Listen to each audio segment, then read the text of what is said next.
বিসমিল্লাহির রহমানির রহিম। আসসালামু আলাইকুম। তো অনেক দিন পরে চলে আসলাম সুন্দর একটা ভিডিও নিয়ে। তো ভিডিও তো আজকাল করাই হয় না, দেশের যে পরিস্থিতি, এই পরিস্থিতিতে আর ভিডিও কি করব। তোমরা বলতেই পারো রিলস দিয়ে ঢংচং দেখানো যায়। দেখো ওইটা 10 থেকে 15 মিনিটের ব্যাপার, আর একটা ভিডিও করতে এডিট করতে প্রায় 1-1.5 ঘন্টারও বেশি উপরে লেগে যায়। তো সেই ক্ষেত্রে ভিডিও করাটাও যত কষ্টকর, আর এত টেনশনের মধ্যে ভিডিও পোস্ট এডিট করাটা আরও বেশি কষ্টকর। এত মানসিক চাপ নিয়ে আসলে করা যায় না, কেননা দেশের অবস্থা খারাপ। সবারই তো আপনজনেরা ঢাকা বা এই জায়গায় সেই জায়গায় সব জায়গায় ছড়ানো ছিটানো আছে। তো আমার ক্ষেত্রেও সেম একই জিনিস। তো সেই টেনশন থেকে আসলে ভিডিও এভাবে করতে পারতেছি না। তারপরে চলে আসছি বাবার বাড়িতে আসছি। আমার বাবা প্রচণ্ড অসুস্থ ছিল, সে কারণেই বাবার বাড়িতে আসা। তো আইসা তো ফাইসা গেছি, আর তো গাড়ি ঘোড়া চলতেইছে না। তো সেখানেও টেনশন, মেয়ের বাবাকে একা রেখে আসছি। তো সব কিছু মিলে ভিডিও এভাবে করতে পারতেছি না। আর দেখো আমার হচ্ছে ছোটো মেয়ে আমাকে মারটা দিতেছে। আর আমাদের গ্রামটা যে কত সুন্দর তোমরা দেখলে অবশ্যই বুঝতে পারবে। তোমরা পিছন দিয়ে দেখো, বর্ষার পানি দিয়ে ভর্তি হয়ে গেছে। তারপরে তোমার গাছপালা দিয়ে তো ভর্তি। এত সুন্দর গ্রাম আমার মনে হয় না যে অন্য কোথাও আছে। আমাদের গ্রামটা আমার কাছে বেশি ভালো লাগে। তো যাই হোক, আবার ঘরে চলে আসছিলাম, আবার যাইতেছি বাইরে।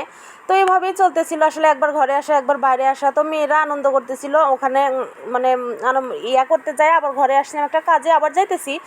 আর একটা কথা তোমাদের বলি, সেটা হচ্ছে আমার 2 দিনের ভিডিও মিলে এখানে 1 দিনের ভিডিও তোমাদেরকে দেখাচ্ছি, তোমাদেরকে দিতেছি। তো সেটাই তোমরা দেখে আবার ভাবতে পারো যে একটা ভিডিওতে 2 রকমের ড্রেস কেন। 2 রকমের ড্রেস না, ওড়নাটা আমার আসলে দেখো ভুল ভাল কি রেখে কি বলতেছি। অনেক দিন পরে ভিডিও, তো একটা রেখা একটা বলতে পারতেছি না। ভিডিওটা আসলে 2 দিনের, সেটা আমি বুঝাইতেছি। সেটা একই ড্রেস পরে আসি কি 2টা ড্রেস পরে আসি আমার সেটাও মনে নাই। যাই হোক, আমার 2 দিনের ভিডিও বলে আমি তোমাদেরকে সেটা বুঝাইতেছি যে এই ভিডিওটা হচ্ছে 2 দিনের। তো যাই হোক, আমার ভীষণ ভালো লাগতেছে এখানে এসে, আমার বাবার বাড়িতে এসে। এমনিতে তো বাবার বাড়িতে আসলে প্রত্যেকটা মেয়েরই ভীষণ ভালো লাগে, আমার কেন ভালো লাগবে না। আর মেয়েরা যে কী আনন্দিত হবে, কেননা বর্ষাকাল, বৃষ্টির দিন। আর দেখো বর্ষার পানি দিয়ে ভর্তি হয়ে গেছে। আর যেহেতু কচুরি ছিল, প্রচুর যে কচুরি পানা ছিল, কস্তুরি যেটাকে গ্রামের বাড়িতে আমরা বলি, কস্তুরি ছিল। তো সেই কস্তুরি পানাগুলো চলে যাওয়ার ক্ষেত্রে তোমার পানিগুলো একটু সবুজ সবুজ বেশি হয়ে গেছে। আর তারপরে গাছপালা বেশি বোঝোই তো, ওখানে আলো ছায়া পড়লে এরকম সবুজ সবুজ হয়ে যায়। তো যাই হোক, গ্রাম মানে সুন্দর একটা দৃশ্য, আর মেয়েরা আনন্দ করতেছে, এটা দেখে তো আমার ভীষণ ভালো লাগতেছে। যদিও নিচে একটু কাদা কাদা, কেননা বৃষ্টি তো হওয়ার উপরেই আছে। বৃষ্টির মধ্যে আর কি করবে বলো, ভালো লাগে না ঘরে থাকতে। আবার ধরো বাইরে আসি, সেখানেও কাদামাটি দিয়ে অবস্থা খারাপ, মেয়েরা পড়ে যায়, এই করে সেই করে। তো যাই হোক, একটু ঘুরে বেড়ায় গেলাম বাইরে থেকে, একটু মেয়েদের মনটাও পরিবর্তন করলাম, নিজের মনটাকেও পরিবর্তন করলাম। ঘরে থাকতে থাকতে একঘেয়ে হয়ে গেছিলাম। তো ভিডিওটা করতে এসে আমার ভীষণই ভালো লাগতেছিল, কেননা এরকম ভিডিও দিতে আমার বেশি পছন্দ রিলসের চেয়ে। তারপরে বাধ্য হয়েই আমি রিলস ভিডিও করি। সেটা কিন্তু সত্যি কথা। আমি যে ফ্যাশন বা আনন্দ করার জন্য খুবই কী যেন বলে, যাই হোক ওই ব্যাপার না, ওরকম কোনো ব্যাপার না। আসলে তোমাদের সঙ্গে সবসময় থাকার জন্য আমি রিলস ব্যবহার করি। আর দেখো আমার বড় মেয়ে, এটা পরের দিনের ভিডিও হয়তো বা 2 দিন মিলে যেহেতু ভিডিও তোমাদের বলছি, সেটাই আমি বুঝাইতে চাইতেছি। আমার বড় মেয়ে জীবনের প্রথমে গাছে উঠবে। তো আমাদের ছোট একটা আম গাছ আছে, তো সেই আম গাছে ওঠার জন্য দেখো এত চেষ্টা করতেছে, জীবনের প্রথম, তারপরও সে এত উঁচুতে উঠতে পারবে এটা আমি ভাবতেই পারি না। আর ওই যে দেখো একটুখানি দেখা যাইতেছে আমার ছোট মেয়ে, সেও কিন্তু সুন্দর একটা গাছে উঠতেছে। তো আমার মেয়েদের অনেক ইচ্ছা গাছপালায় উঠবে, গ্রামের মানুষ বাচ্চা কাচ্চা যেরকমভাবে চলাফেরা করে ওদের এরকম করতেও ইচ্ছা করে। সেই কারণে আমার কাছ থেকে বারবার অনুমতি নিতেছিল। বললাম ঠিক আছে, আমি তোকে একটু ভিডিও করি, কেননা এটা স্মৃতি হিসাবে থেকে যাবে, আর তোমাদের সঙ্গে শেয়ার করবো সে কারণেও। তো যাই হোক, আমার বড় মেয়ে গাছে উঠে গেছে, ছোটো মেয়ে গাছে ওঠার চেষ্টা করতেছে। আলহামদুলিল্লাহ, আমার ভীষণ ভালো লাগে, কেননা প্রত্যেকটা কাজে পারদর্শী থাকা ভালো, সেটা ছেলে হোক বা মেয়ে হোক। এটাই আমার ভালো লাগে।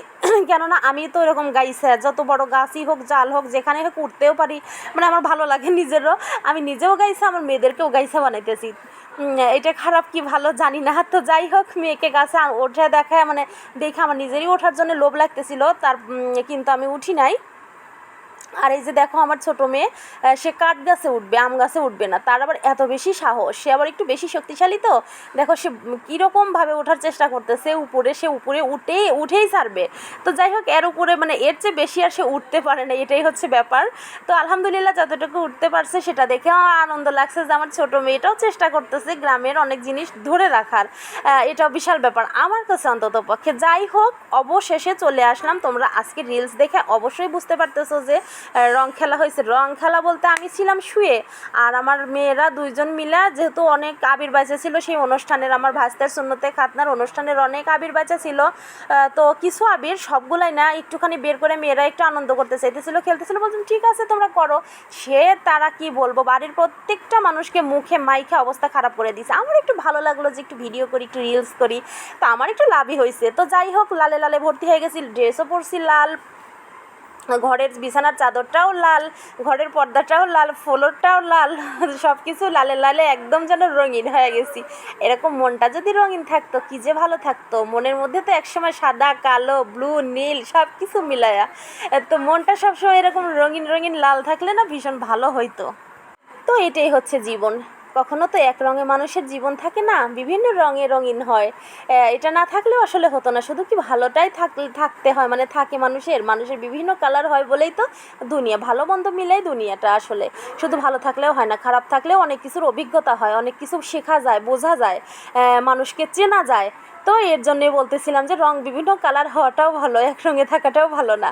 আমি কি মানে একটা বলি আর একটা আবার তোমাদের বুঝাই দিই। যাই হোক, মজা করে অনেক কিছু বলা হয়, সিরিয়াসলি অনেক কিছু বলা হয়।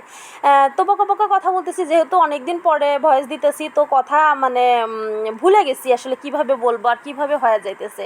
তো যাই হোক, কর্ম মোটামুটি শেষ, গোসল করতে যাব, ভাবলাম ভিডিওটা তোমাদের এখানেই শেষ করে দিই। তোমরা সবাই খুব খুব ভালো থাকো, সুস্থ থাকো, দেখা হবে কালকে নতুন ভিডিওর সঙ্গে। আল্লাহ হাফেজ। আল্লাহ হাফেজ।